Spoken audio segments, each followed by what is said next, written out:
Man, I have absolutely. I hate giving that one away. I know. I know some other people do that some here and there, but man, it is really, really effective.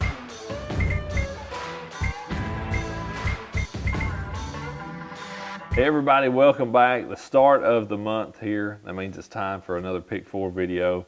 And this being October, you know, we've moved on. We were out of summer, thankfully, finally, all the above. Definitely getting away from summer at this point in time, at least in this part of the country. I know when I fished in October down in Texas, it's still like summertime down there sometimes. But up here, it's definitely starting to cool off. A little further north, it's already cooled off considerably. But you know, you get to October and it's definitely, things are starting to change. You know, one big thing right here where we live in East Tennessee is our lakes are in that fall drawdown at this point in time. September, it really starts, but by the time you get to October, it's very noticeable. So, you know, we deal with some different things here in this part of the country. Other places do that as well, but we deal with some different things here, you know, that some places just may not have.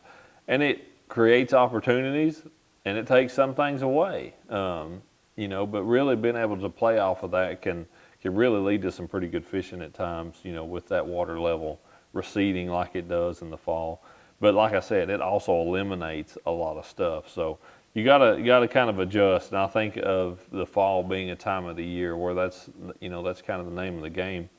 Some parts of the country you may be dealing with very dry conditions and it's kind of causing that drawdown effect anyway. But like I said, here in our part of the world, they start doing that for, you know, getting ready for spring rains and all that kind of stuff that's going to be coming. So Pick 4 baits this month, got all shallow water stuff, man. That's you know, that's kind of the name of the game.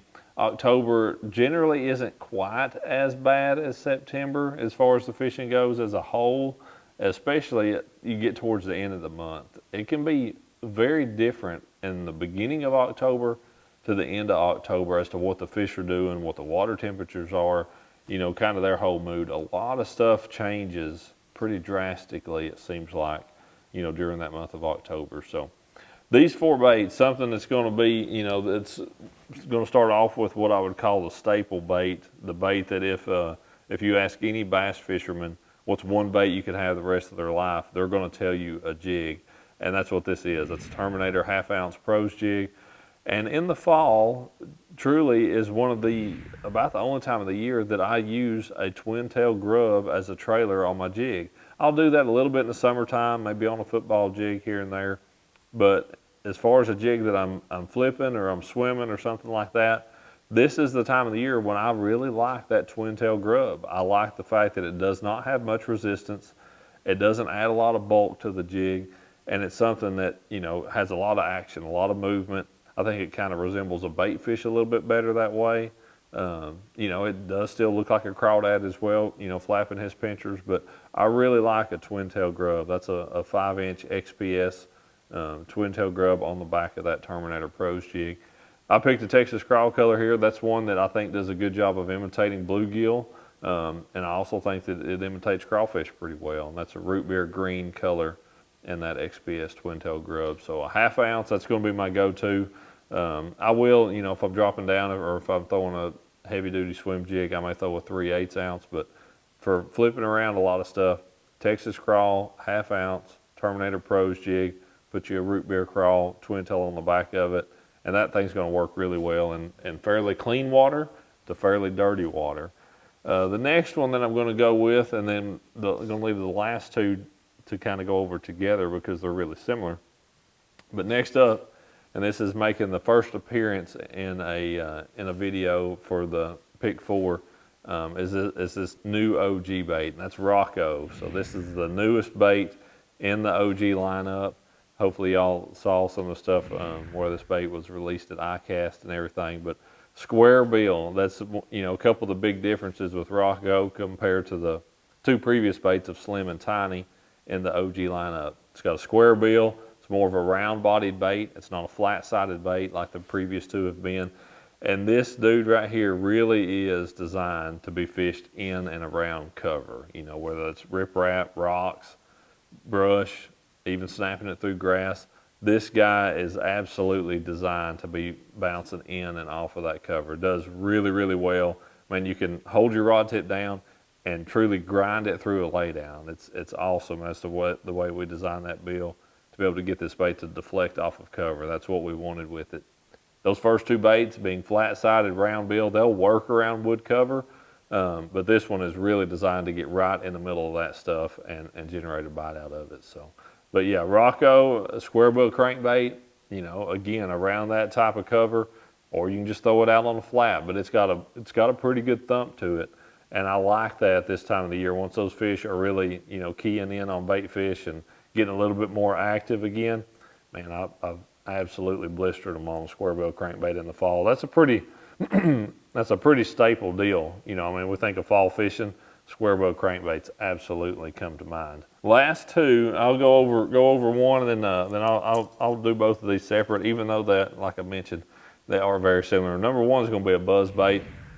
A big difference from the buzzbait I would probably choose now as the one I would have chose back in August. I'm going to go more with that dark color earlier in the year, like I'd mentioned most of the time.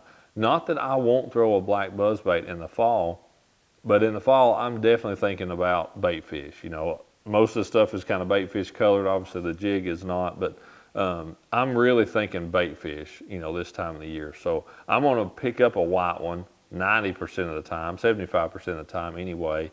I'll have that black one there. You know, if there's really clear water or something else that I think I need to go to the black buzzbait, I will. But most of the time, I'm going to start with that white one in the fall. A lot of times I'm seeking out a little bit dirtier water, and I feel like that white one just shows up a little bit better. But yeah, putting the toad on the back of that buzzbait, you know, something that's going to make a decent amount of disturbance. And I'm going to go with this on the days when it is, you know, you've got a little more clouds, you've got a little bit of wind maybe, and or I'm just fishing in heavier cover, you know, something like that. I'm trying to skip this under some overhanging trees, but I'm gonna fish that, you know, in different situations as I would just the toad itself. So this one is a Bass Pro Shop swimming frog, just rigged on a hook. And most people look at that and they say, okay, you're going to throw that in grass. I will. I absolutely will throw it in grass. You know what else? I'll throw this down a bluff bank where there's no cover whatsoever. And I have caught so many fish in the last few years on a toad style bait, not on a buzzbait head, just the frog itself, just like you would throw over grass. But man, just throwing it down the bank, it's really opened my eyes as to just how effective that can be. The cup I won down in Texas a couple years ago was in October, and the final day of that event was on Lake Whitney, and I caught a bunch of my fish, the majority of my fish, on a toad just going down rocky banks. Sometimes I was throwing it in around behind boat docks and stuff, but I was throwing it where you could have thrown anything.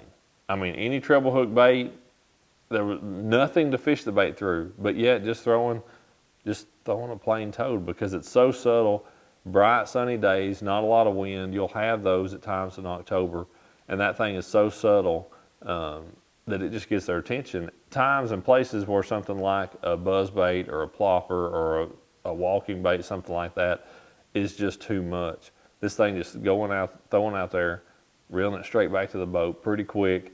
Those fish see it, they catch a glimpse of it, man, they've just got to track it down and bite it because they don't know what else it is. So, man, I have absolutely, I hate giving that one away. I know some other people do that some here and there, but man, it is really, really effective. And for that, I like something more like this Bass Pro, the swimming frog, over I do one that's got really big paddle tail, you know, feet on it or something, because I'm not wanting a bunch of disturbance. You know, I'm just wanting something just kind of making a ripple back there. I'm not wanting something really gurgling the water.